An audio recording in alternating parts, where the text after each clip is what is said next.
ఇక నిర్మల్ జిల్లా బాసర దగ్గర గోదావరి నది ఉప్పొంగి ప్రవహిస్తోంది. ఎగువన భారీ వర్షాల కారణంగా బాబ్లీ ప్రాజెక్టు నుండి శ్రీరామ్ సాగర్ ప్రాజెక్టులోకి భారీగా వరద నీరు వచ్చి చేరుతోంది. నదీ ప్రవాహం ఉధృతంగా ఉండడంతో బాసర దగ్గర గోదావరి పుష్కర ఘాట్లు నీట మునిగాయి.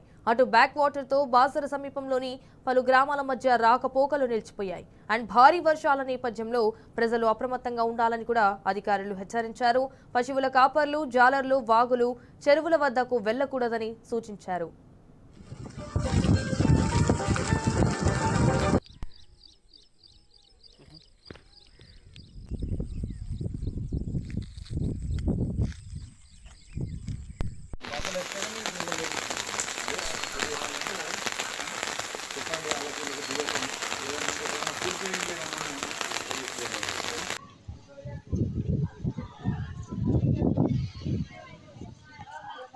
స్నానాలు ఆచరించాలి. మెట్లు జారే అవకాశాలు ఉన్నాయి కాబట్టి नदी स्वयं ले महिला भक्तों के लिए